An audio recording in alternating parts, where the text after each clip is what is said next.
Welcome to iDream media. So ఇది బిల్వపత్రం.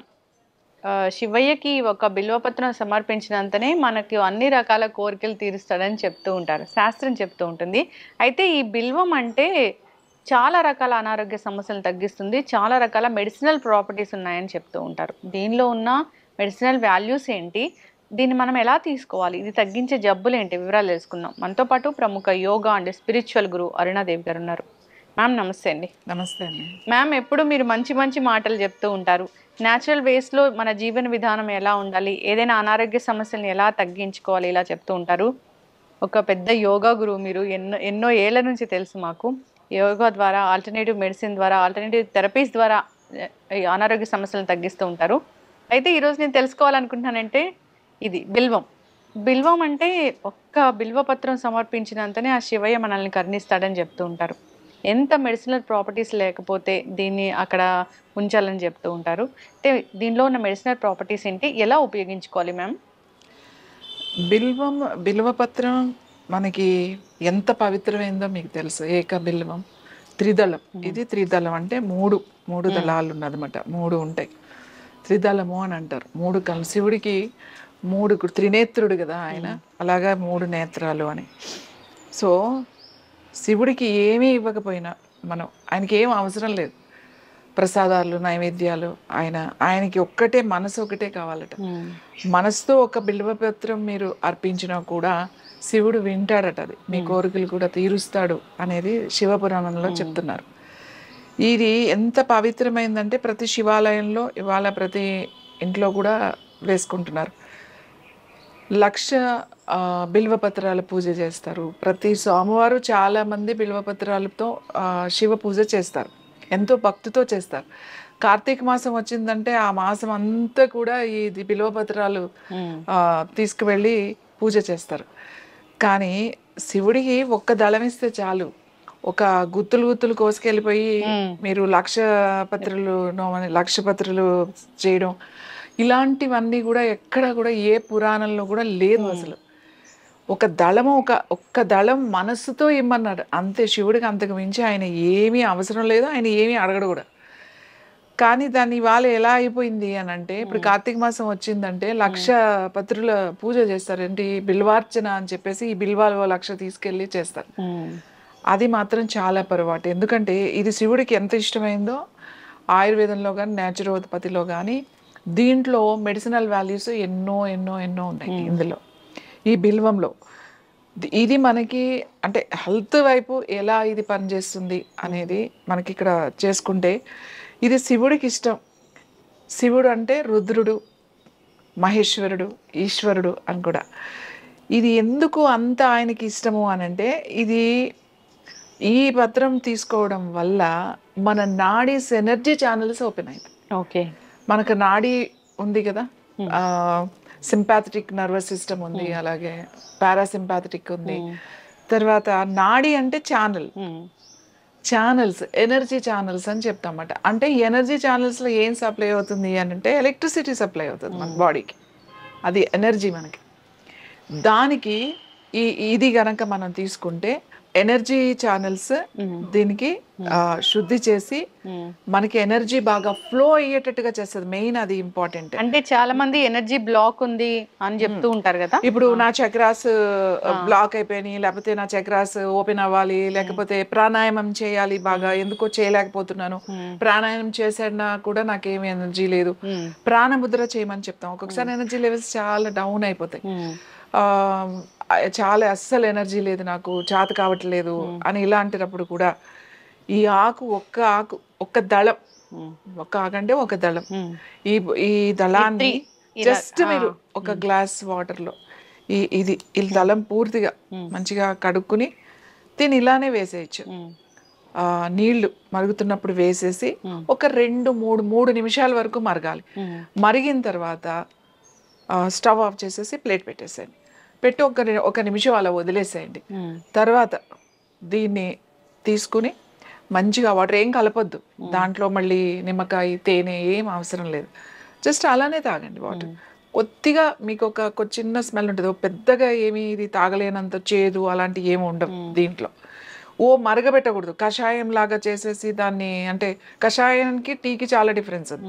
Tea అంటే ఓ 3 నిమిషాలు 4 నిమిషాలు మరగబెడతాం. కషాయం అంటే ఒక గ్లాస్ నీళ్ళు వేస్తే అది అర గ్లాస్ అయ్యే వరకు మరగబెడితే దాన్ని కషాయం అంటాం. సో అలా తాగితే మీరు మార్నింగ్ ఒకసారి తాగగానే మీకు ఆ ఎనర్జీ లెవెల్స్ మీకు తెలుస్తుంది అన్నమాట. ఆ ఎనర్జీ ఇంప్రూవ్ అయినట్టుగా మనకి తెలుస్తుంది.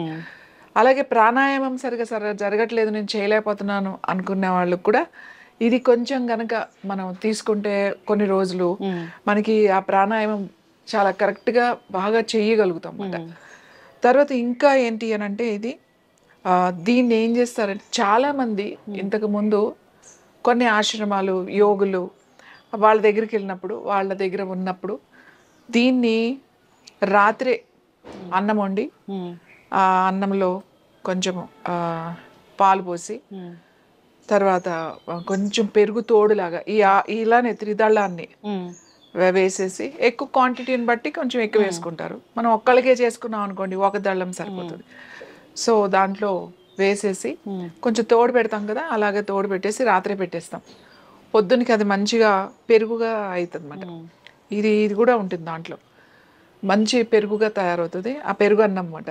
మనం అది పొద్దున్నే తినేసారనుకోండి కరెక్ట్గా 8-9 గంటలకల్లా మీరు కనుక 9 లోపల 9 దాటకుండా కనుక అది తిన్నారు అనుకోండి, సెల్ని యాక్టివేట్ చేస్తుంది. అది ప్రోబయోటిక్గా పనిచేస్తుంది, ఎందుకంటే మనం పెరుగు చేసాం కాబట్టి దాంట్లో బ్యాక్టీరియా వేసి. అలాగే ఇది ఉంది కాబట్టి ఇది సెల్కి వెళ్తుంది. ఇది క్యాన్సర్కి ఎందుకు మంచిది అని చెప్తాము అని అంటే సెల్ని యాక్టివేట్ చేసే గుణం దీనికి ఉంది. ఎనర్జీ మీకు ఎక్కడుండే సెల్ నుంచి రావాలి మీకు. సో ఈ సెల్ రిపేర్కి ఇది పనికొస్తుంది. మన సెల్ని రిపేర్ చేసుకోవాలి, ఎనర్జైజ్ చేసుకోవాలి. లేకపోతే ప్రాబ్లం వచ్చింది, ఎందుకు ఇది క్యాన్సర్కి మంచిది, నేను ఇంతకు ముందు కూడా మనం మాట్లాడుకున్నాం ఇది క్యాన్సర్కి చాలా మంచిది అని. ఎందుకంటే ఇది సెల్ని రిపేర్ చేస్తుంది కాబట్టి ఇది మంచిది, పవిత్రమైనది. ఏదైనా సరేనండి ఇది చాలా పవిత్రం అనుకున్నది అది మన బాడీకి చాలా బాగా ఉపయోగపడుతుంది. చాలా చాలా చాలా ఉపయోగపడుతుంది అన్నమాట. ఎనర్జీ లెవెల్స్ పెరుగుతాయి, సెల్ రిపేర్ జరుగుతుంది. అలాగే తర్వాత ఇది బీపీ, హై బీపీ అలా ఉన్న వాళ్ళకి కూడా ఇది చాలా మంచిది. క్యాన్సర్ ఉన్న వాళ్ళు మీరు తీసుకోవచ్చు, దీన్ని టీ లాగా తీసుకోవచ్చు, లేదు అంటే ఇలా తోడు పెట్టుకుని తీసుకోవచ్చు, లేదు అంటే మనం రైస్లో పాలు పోయకుండా కొంచెం నీళ్లు పోసేసి మనం చేసుకుంటాం కదా, ఆ వాటర్ పోసేసి ఆకు కూడా పెట్టేసి పైన కొంచెం మజ్జిగ కానీ లేకపోతే పెరుగు కానీ అట్లా వేసి ఉంచేసి పైన, తర్వాత మీరు రాత్రంతా ఉంటుంది కదా ఆ మజ్జిగలో పెరుగన్నలో, అప్పుడు ఇది మీరు పొద్దున్నే సేమ్ ఆయన అలా కూడా తీసుకోవచ్చు, లేకపోతే పాలు ఉంటే పాలు వేసి తోడు పెట్టుకుని కూడా తీసుకోవచ్చు. సో ఎక్సలెంట్గా మీకు మెడిటేషన్, ముఖ్యంగా ధ్యానం సాధన చేసేవాళ్ళు, మేము మెడిటేషన్ చేసే వాళ్ళకి చెప్తాం మీరు 3 పూట్ల తింటే కుదరదు అని చెప్తాం. ఎప్పుడైనా కూడా 2 పూట్ల తినండి. ఇంకా అడ్వాన్స్డ్ స్టేజ్లోకి వెళ్ళిన వాళ్ళు అసలు వాళ్ళకి ఎప్పుడో వచ్చినప్పుడు తింటారన్నమాట, లేకపోతే ఒకసారి ఆ తిన్నప్పుడు ఇది గనక వాళ్ళకి వేసుకుని ఇలా తయారు చేసుకుని తింటారన్నమాట. అంటే ఆ ఎనర్జీ లెవెల్స్ని బాగా ఇంప్రూవ్ చేస్తుంది అని. ఇదేమో నమ్మకం కాదు, దిస్ ద సైన్స్. దీంట్లో ఉన్న మెడిసినల్ ఏవైతే ఉన్నాయో ఆ వాల్యూస్ మనకి దాని ద్వారా ఇది వస్తుంది. ఇంకా దీనితో కూడా మెడిటేషన్ చేయొచ్చు, అంటే దాని తెలిసి ఉండాలి దీని గురించి. మనం ఎందుకు శివుడికి ఇది ఇచ్చి అక్కడ కూర్చోమని మనం ఎందుకు చెప్తాము, ఇది శివుడికి ఇష్టమా అంటే శివుడికి కాదు, మనకి ఇష్టం. శివుడు అంటే ఇక్కడ ఎవరు, ఒక ఎనర్జీ, ఒక శక్తి, ఒక యూనివర్సల్, ఈ సృష్టిని అంతటిని నడిపించే అంత ఒక గొప్ప శక్తి. అదే శక్తి నీ లోపలే ఉంది. ఎక్కడుంది, నీ సెల్ లోపల ఉంది. సో ఆ సెల్ లోపల ఆ సెల్ ఎనర్జైజ్ చేసుకోవాలి అని అంటే ఆ శక్తికి ఇది అవసరం, చాలా అవసరం అన్నమాట. మనకి ప్రతిదీ కూడా ఇది చాలా ముఖ్యం. ఇప్పుడు మనం వినాయక చవితి జరిగింది, ఎన్ని పత్రులు పూజలు చేస్తాం, అన్నీ కూడా మెడిసినల్ వాల్యూస్ ఉన్నాయి. ఇవి మనిషికి, మానవుడు అన్నవాడికి ఇది ముఖ్యమైనది అని చెప్పడానికే ఈ పత్రులు వాళ్ళ గుర్తుగా మనం వేసుకుంటాం. అంతేగాని ఇది తీసేసుకుని 1,00,000 పత్రులు 1,00,000 ఆకులు తీసుకెళ్లి శివుడికి పూజ చేస్తే మనం డైరెక్ట్గా కైలాసానికి వెళ్ళిపోవచ్చు అని అనుకోవడం అది పొరపాటు. ఒక ఆకు తీసుకెళ్ళి ఆయనకి మనస్ఫూర్తిగా పెట్టినా కూడా చాలు, అంతకు మించి ఏమీ అవసరం లేదు. చలువ చేస్తుందా మ్యామ్ ఇది? ఇది చలవ చేయడం కాదు, ఇది ఏదో బాడీని కూల్ చేస్తుందని కాదు. నేను చెప్పాను మీ సెల్ని ఎనర్జైజ్ చేస్తుంది అన్న, నేను ఎనర్జీ లెవెల్స్ని ఇంప్రూవ్ చేస్తుంది. ఎప్పుడైతే సెల్లో ఉన్న సెల్ రిపేర్ అంటే సెల్స్ దానికి మీకు ఇంపార్టెంట్ కావాల్సిన సెల్కి ఏంటంటే మనకి అన్ని మినరల్స్ కావాలి, మినరల్స్లో అన్నీ కావాలి. సో ఎప్పుడైనా దానికి ఎనర్జీ తగ్గిపోయింది అనుకోండి, సెల్ యాక్టివేషన్ తగ్గిపోతూ ఉంటుంది. నువ్వు శ్వాస ద్వారా మాత్రమే చేయగలుగుతావు. సెల్ని యాక్టివేట్ చేసుకోవాలి అని అంటే దానికి ఒక ఎనర్జీ కావాలి, ప్రాణశక్తి కావాలి. ప్రాణశక్తి రావాలి, ఎంత చేసినా మేము ప్రాణాయామం చేస్తున్నాం, ముద్రలు చేసినా, ఎంత చేస్తున్నాం రాను అనుకున్న వాళ్ళు దీనితో ఒక టీ లాగా కానీ లేకపోతే అలా కనుక తింటే మీ సాధన తెలుస్తుంది మనకు ఆ డిఫరెన్స్, ఆ ప్రాణశక్తి బాగా ఇంప్రూవ్ అయినట్టు, ఎనర్జీ లెవెల్స్ పెరిగినట్టుగా కూడా తెలుస్తుంది.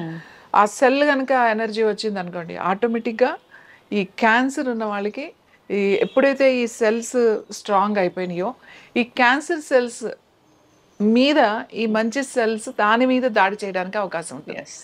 ఎందుకంటే మన సెల్ వీక్ అయిపోవడం వల్ల ఈ దొంగ సెల్స్ బాగా వచ్చి ఈ మంచి సెల్స్ తీసుకోవాల్సిన ఆహారాన్ని కూడా అదే తీసేసుకుని ఈ సెల్స్ని చంపేస్తుంది, ఈ సెల్స్ అన్ని మార్చేస్తుంది. కాబట్టి ఇది దానికి ఎనర్జీ పెంచడానికి, అందుకని క్యాన్సర్ ఉన్న వాళ్ళు ఇది తీసుకోండి అని చెప్తాం.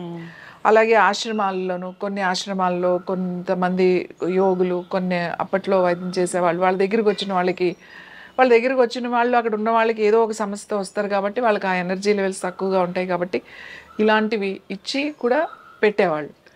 చక్కగా చెప్పారు మ్యామ్. అంటే దేవాలయాల్లో ఇలాంటి మహావృక్షాలని పెంచాలి, దేవుడికి ఇలాంటివి నివేదన చేయాలి, సమర్పించాలి అని పెద్దలు చెప్పారు, ఋషులు మునులు చెప్పారంటే దాని వెనక చాలా సైంటిఫిక్ రీజనే ఉంటుంది, అర్థం పరమార్థం ఉంటుంది.